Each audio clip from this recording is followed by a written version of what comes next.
వచ్చే నెల ఫిబ్రవరి 20వ తారీఖు లోపు అమెరికాలో పిల్లల్ని కనేయాలని చెప్పి చాలా మంది తొందరపడుతున్నారు. చాలా మంది ఇమిగ్రెంట్స్ ఎవరైతే ఇతర దేశాల నుంచి వెళ్ళిన వాళ్ళు ఉంటారో, టూరిస్ట్ వీసా, వర్క్ వీసా, ఇలా రకరకాల వీసాస్ ఉంటాయి. టెంపరరీ వీసాస్ ఇలా వెళ్ళిన వాళ్ళు ఉంటారో, ఇమిగ్రెంట్స్ ఉంటారో, అంటే ఎవరికైతే గ్రీన్ కార్డ్ ఉండదో, లేదా ఎవరికైతే అమెరికన్ సిటిజన్షిప్ ఉండదో, మిగతా వాళ్ళు ఎవరైతే బేబీ డెలివరీకి రెడీగా ఉన్నారో వాళ్ళందరూ కూడా ఫిబ్రవరి 20వ తారీఖు లోపల డెలివరీ చేసామని చెప్పి హాస్పిటల్స్ మీద, డాక్టర్స్ మీద ఒత్తిడి తీసుకొస్తున్నారు.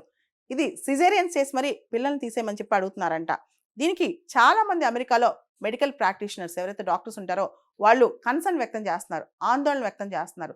దానికి ప్రధానమైన కారణం ఏంటంటే పిల్లలు ఇంకా గ్రో అవ్వకముందే కడుపులో, ముఖ్యంగా వాళ్ళ లంగ్స్ కానీ వాళ్ళ బాడీ పార్ట్స్ కానీ డెవలప్ కాకముందే ఇమీడియట్గా మా పిల్లల్ని బయట తీసేయండి, ఫిబ్రవరి 20th లోపే మాకు డెలివరీ చేసేయండి అని అడుగుతున్నారు. దీనికి ప్రధానమైన కారణం ఏంటి?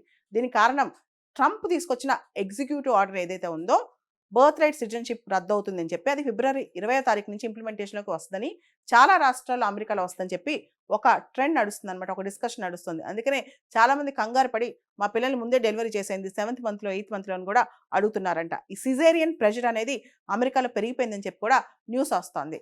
ఇంకో పక్క అమెరికాలో సియాటిల్ స్టేట్ ఏదైతే ఉందో ట్రంప్ పైన లా సూట్ ఫైల్ చేసింది ఫెడరల్ కోర్టులో. అదేవిధంగా దాదాపు 22 రాష్ట్రాలు ఏదైతే డెమోక్రటిక్ పార్టీ చేతిలో ఉన్నాయో ఆ రాష్ట్రాలు కూడా ట్రంప్ పైన లా సూట్ ఫైల్ చేయడానికి రెడీగా ఉన్నాయి.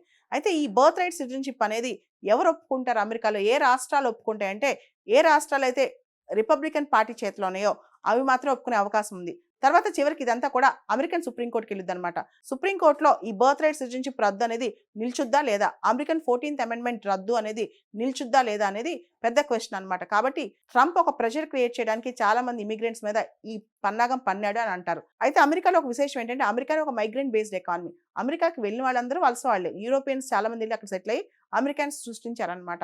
అమెరికా అనేది ఎవరికీ సొంతం కాదు. ఇన్ఫాక్ట్ అమెరికాని న్యూ వరల్డ్ అంటారు. దానిలో ఫస్ట్ బేసికల్గా ఒరిజిన్స్ అమెరికాలో ఉండేవాళ్ళు రెడ్ ఇండియన్స్ అంటారు. ఆ తర్వాత వెళ్ళిన వాళ్ళందరూ కూడా ఇమిగ్రెంట్స్ అనమాట. ఇప్పుడున్న చాలా మంది అమెరికాలో ఇమిగ్రెంట్స్. ఇవన్నీ పక్కన పెడితే అమెరికాలో TFR టోటల్ ఫర్టిలిటీ రేట్ కూడా చాలా తక్కువ ఉంది. కేవలం 1.6 ఉంది. అమెరికాలో skill labour, skill man power, birth rates లేకుండా అమెరికా ఎలా సర్వైవ్ అవుద్ది?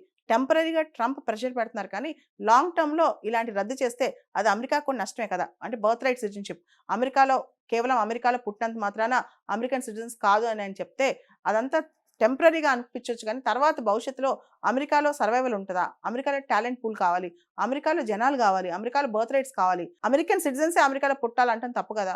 ఈ డిస్కషన్ ఇప్పుడు నడుస్తుంది ప్రపంచంలో చాలా దేశాల్లో. బర్త్ రైట్ సిటిజన్షిప్ రద్దుకు సంబంధించి డొనాల్డ్ ట్రంప్ తీసుకొచ్చిన ఎగ్జిక్యూటివ్ ఆర్డర్కి సంబంధించి Seattle federal court judge already ఈ ఎగ్జిక్యూటివ్ ఆర్డర్ని బ్లాక్ చేశారు. అదేవిధంగా 22 రాష్ట్రాల్లో అమెరికాలో ఆల్రెడీ ట్రంప్ తీసుకొచ్చిన ఈ బర్త్ రైట్ సిటిజన్షిప్ రద్దుకు సంబంధించి లా సూట్స్ ఫైల్ అయ్యాయి. దాంతోపాటు చాలా ఆర్గనైజేషన్స్ కూడా లా సూట్స్ ఫైల్ చేశాయి అనమాట. కాబట్టి ఇది ముందుకెళ్లే సాధ్యం. అంటే చాలా రాష్ట్రాల్లో అమెరికాలో ఈ ఎగ్జిక్యూటివ్ ఆర్డర్ ముందుకెళ్లే అవకాశం అయితే కనిపించట్లేదు.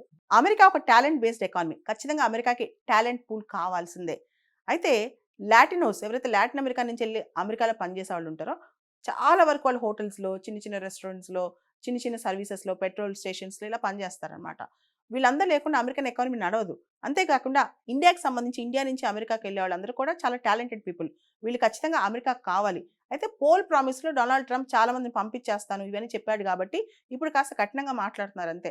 కానీ ఈ మధ్య మనం ట్రంప్ స్వరం ఏంటంటే H1B వీసాస్ మనకు చాలా అవసరం, దానిలో వచ్చే వర్కింగ్ ఎంప్లాయీస్ కూడా మనకు చాలా అవసరం, వర్కింగ్ ప్రొఫెషనల్స్ మనకు చాలా అవసరం అని చెప్పి ఆయన నోటితో ఆయనే చెప్పారనమాట. చాలా కాలం అమెరికా అంటే ఇండియన్స్ లేకుండా, లేదా చైనీస్ లేకుండా, ఫిలిప్పైన్స్ నుంచి లాటినోస్ లేకుండా బతుకుద్ది అనుకోవడం అది పొరపాటు. ఇది టెంపరరీ ప్రెషర్ మాత్రమే.